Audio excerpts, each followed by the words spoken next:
choke, no joke, no joke, no joke, no joke. You know what it is. This go out to the desperate housewives in New York, Atlanta, Texas, California. What's up? This is Biz, and this is my story with Choke No Joke. We doing it live, straight from Arizona, Phoenix, Arizona, baby.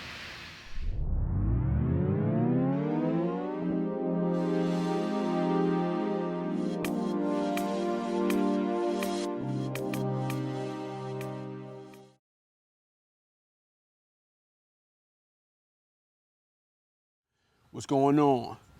My name is Shakir. Most people know me as Biz. I've been Biz ever since 1989.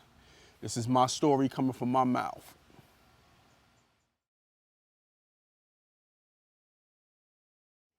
I'm 44. I'll be 45 in August. Right now, we in 2020. And where you from originally and where you currently reside? Well, I'm from Queensbridge. I'm from Queensbridge Projects.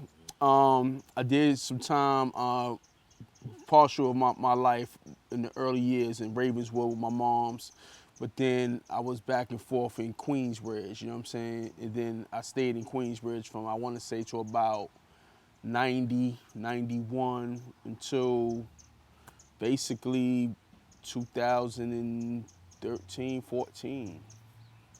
And where you currently? I'm sorry, 2000, 2004, 2005.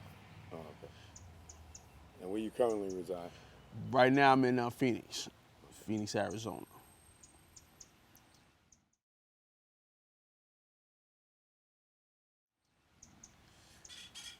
How would you say was your upbringing? Poor, middle class, or rich? I would say it was middle class, then poor. You know what I'm saying?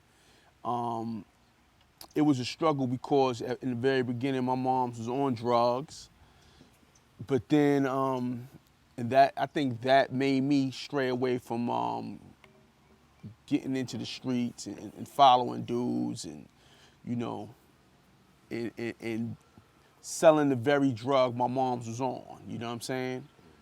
And so also, I had influences, man, like dudes that was older than me. They was getting the money, they was getting the girls, and that intrigued me. Right. So, were you in a single or co-parenting home? I was in a single home.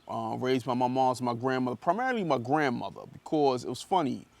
I was the oldest out of 3 siblings, out of 2 other siblings, so I stayed in Queensbridge with my grandmother. And so that's where that whole, introduction to Queensbridge, and really I stayed there more than any time else in my life. Okay. Where did you think you were going to be as a kid? That's an interesting question because when I was an adolescent in the streets, I didn't even have that thought on my mind. I didn't even think I would live to see 21, 22 because I lived a fast life, you know what I mean? Yeah. What was your first career choice? The music industry. Okay. How far did you get in your education? High school graduate only. I never went to college. It's funny because a lot of people I came up with thought I was in college, but I dropped out of high school and then pursued my high school degree after I dropped out. Okay. So, I could definitely say one thing about New Jersey, because I used to live in Jersey for 10 years, is that you don't have to get, they don't offer GED, they offer high school diplomas. There's 3 states in the whole United States that offer high school diploma, and New Jersey's one of them. Okay. At what age do you feel you became an adult? 17, 18. Even though I didn't really know what adulthood was, I felt I was an adult about 17. At what age were you when you made the career choice that most people know you for? 19. 19 years old. 1994. What were your early struggles pursuing that dream, and how did you overcome them? I didn't have any struggles, not because I didn't have any dreams. The music industry basically came to me. I didn't know anything about the industry. I didn't know anything about Bad Boy, Puff Daddy. Well, I did know about Puff Daddy, but him being a party promoter. But it was something that came to me because I needed the music industry to get me out of trouble because I was on probation, and so it was an outlet for me to show my PO that I'm doing something positive and constructive with my time. Okay.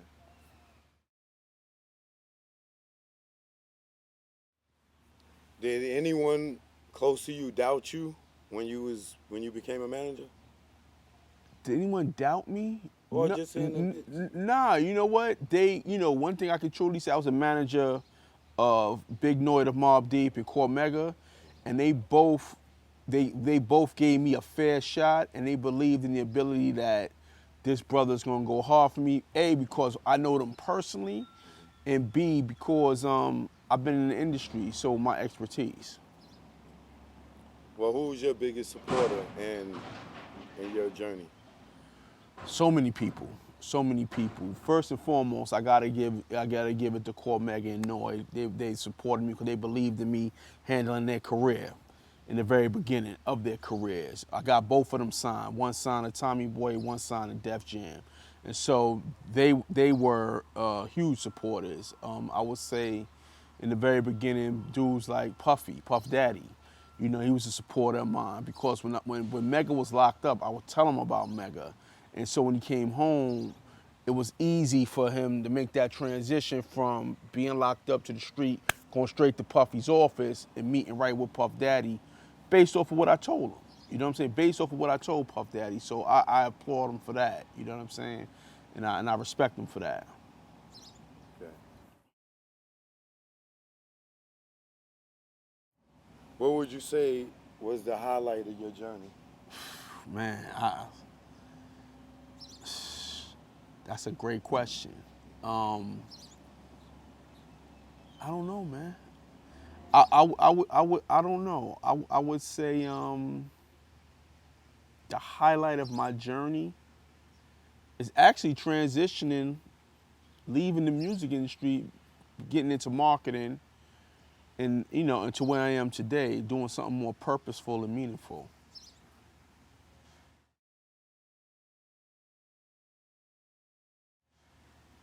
What was the worst moment of your journey? The worst moment of my journey is when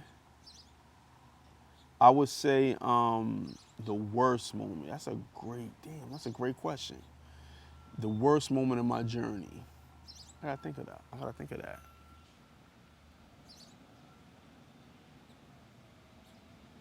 I don't know. I don't know. I think making that transition from being laid off in the marketing industry. I was for 2 years. I didn't know where I was going and what to do, and I was living in Jersey, and I was married at the time. So I was just in my I would say my life was in limbo, but I made Hodge. So it was it was an interesting time for me, man. My mom's passed away. You know, I got laid off. I made Hodge. So I don't want to even say that was the worst. If anything, that probably was the best of my journey. In this journey, this thing we call life. You know what I mean? I would probably say the best, but it was worse also because I lost my mom. She just took Shahada, became Muslim about a year prior to her death. So it was bittersweet. Sorry to hear.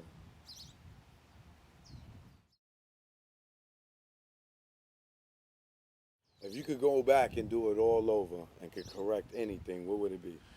A whole lot of things. I would finish school. I would probably go to college. Probably. That's with a big P. But definitely save my money. You know what I'm saying? If I had the intellect and the wisdom that I have today, and I could bring it back to the past, definitely save my money, make better investments with my time and my money and my health. You know what I'm saying? That definitely would be one of the my strong points in life. What I would do to further myself.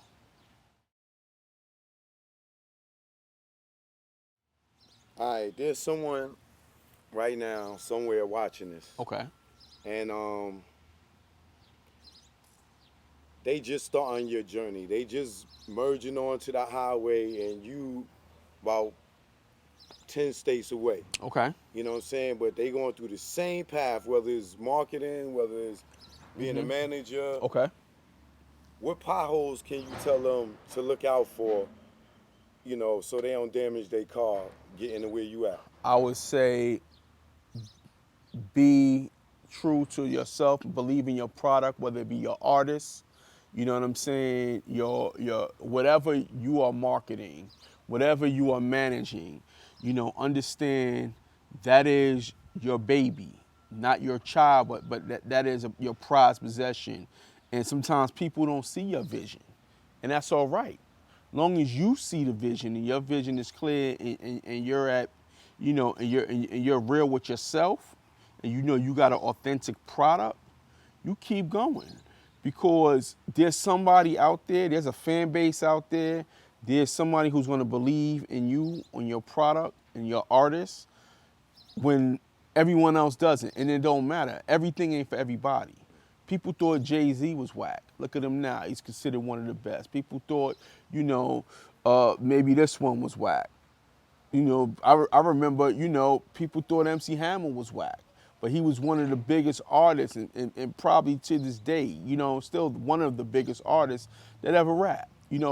I'm not a Hammer fan, but I respect, what he achieved as a hip hop artist. You know what I'm saying? And I think everyone wants to reach that level of success. You know what I'm saying? So he set the bar.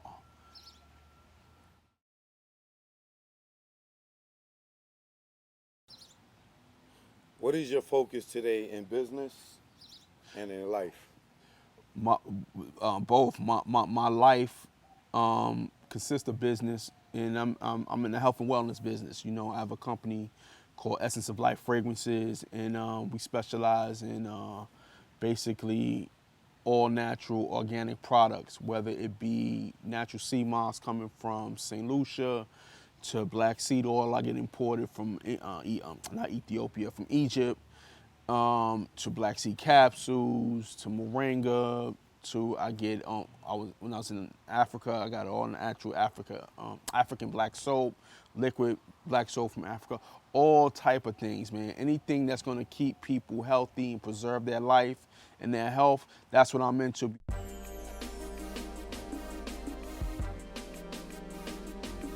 What's going on? My name is Shakir. Most people know me as BIZ.